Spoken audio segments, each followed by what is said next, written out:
Happy August to you, everyone. It's Julie here. In early July, Looking Within celebrated its 1-year anniversary. It's been wonderful to be with you each week, and we look forward to being with you during the coming year as well. As the summer soon comes to a close, post-production editor Nicole Osterhout and I are taking a few weeks off to prepare for the new season. We want to still be with you, though, by re-releasing a few of our favorite episodes from the past year. One of our favorites is episode 12, which originally aired on September 23rd, 2019. Enjoy, and blessings on your day or evening.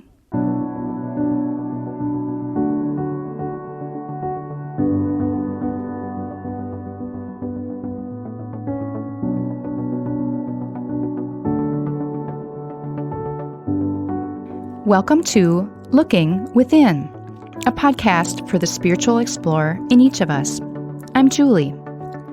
I love to explore the inner life using contemplative practices, and I love to help others to do the same.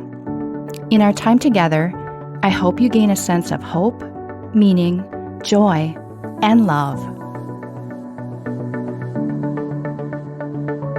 As a Christian spiritual explorer, I hope to offer some thoughts to help you see God's presence in activity in ever-expanding ways. As you listen, ponder, and experience the divine, feel free to use the spiritual perspective you are most comfortable with in our practice today. Now, let's begin. Autopilot. It's one of those things, like other things in life, that has both an upside and a downside. On the upside, the things in your daily life that you do repeatedly, requiring hardly any thought or focus on your part, are good things. Life is far less exhausting when there are quite a few things in each day that are not brand new to us. But the downside is the vast number of minutes that we potentially live in a rather mindless way.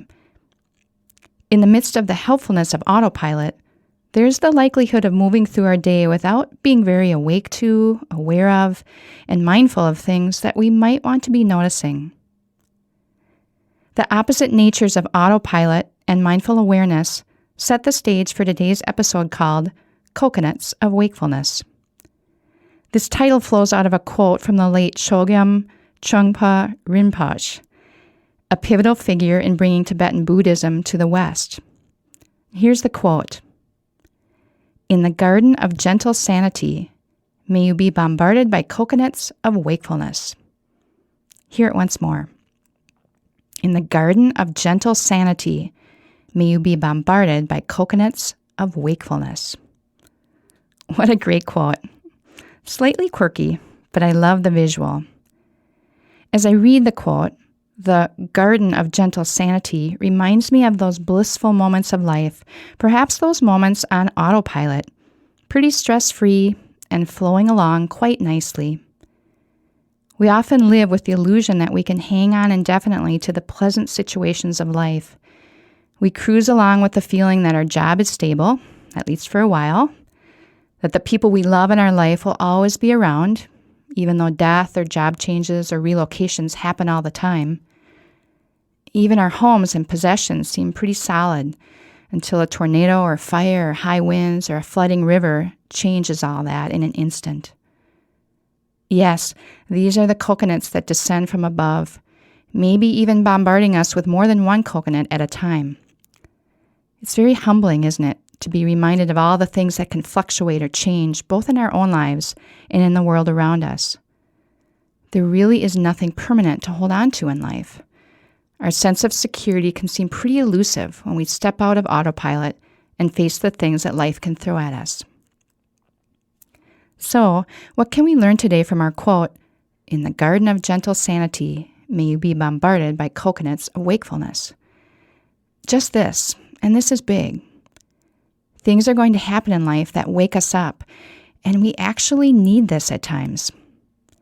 It is to our detriment that we go through our lives completely on autopilot or with completely smooth sailing.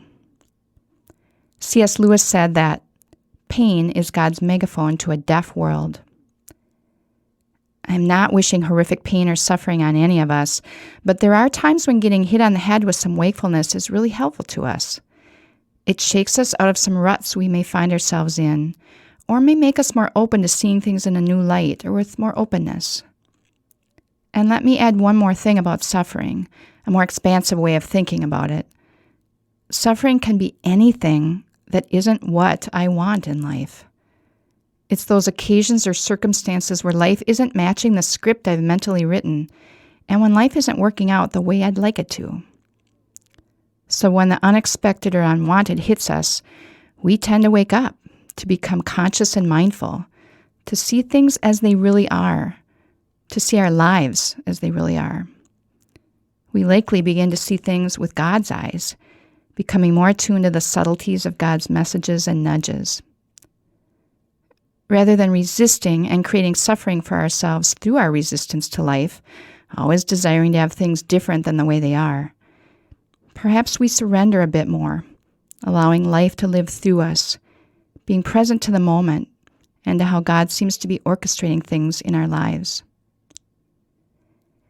Jesus gave us a core practice for our life's journey when he said to pick up your cross, to pay attention to your suffering, to hold and carry it, and to follow him. This isn't autopilot at all. It's waking up, mindfully surrendering to what is, not fighting or resisting, seeing the next steps or actions to take, or being comfortable with not acting and just watching to see where God leads us next. I know there are painful, challenging situations that can come into our lives, excruciatingly difficult things that happen that totally rock our personal world. It's at those times that we feel God draw even closer to us.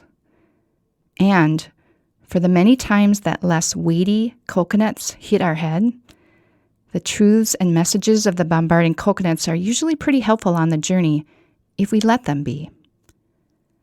Let's think about all of this as we enjoy a few quiet moments together. In this quiet space and time, I'd invite you to gently close your eyes. I'll sound the Tibetan singing bowl, which will call you to look within. As you're listening to the bowl's reverberations, take 3 deep breaths. Then let your breathing return to normal whenever you'd like. Hear the sound of the bowl now. Let it center you. Let it remind you that God is here with you.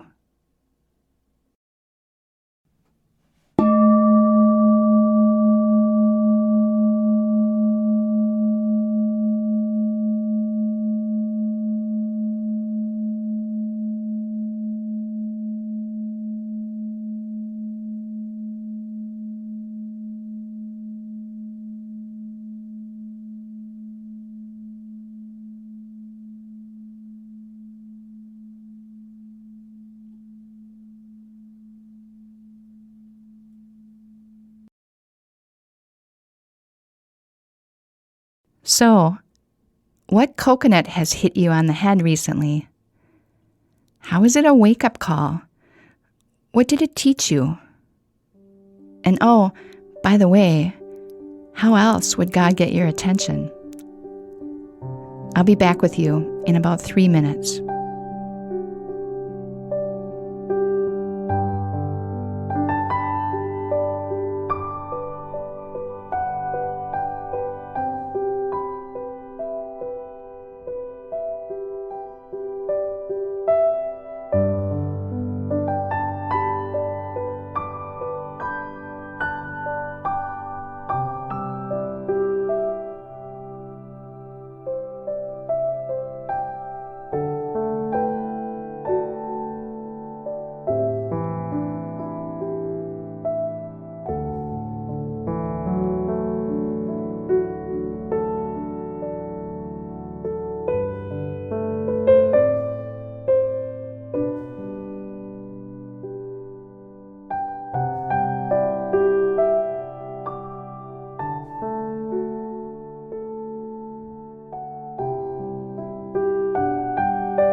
I'd invite you now to take a few deep breaths, in and out,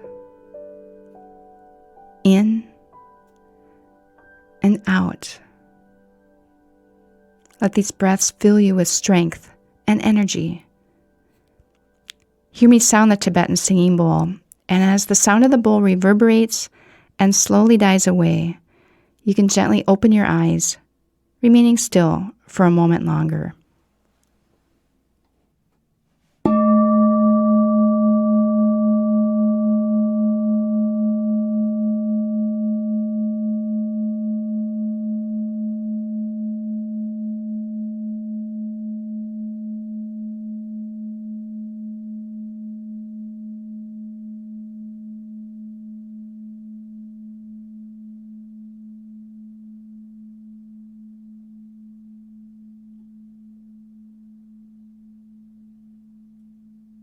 Pain is God's megaphone to a deaf world. C.S. Lewis's quote reminds us that the coconuts of wakefulness are actually needed at times if we are to become more skilled at being awake and aware. Life moves along whether we like what is happening or not, and our being awake helps us to see God in the midst of everything, having things well under control. Our main task is to be awake and conscious, mindfully surrendering to what is, not fighting or resisting, but seeing the next steps to take or not to take. May we have renewed mindfulness, wisdom, and humility to allow the coconuts of wakefulness to wake us up just when we need it most.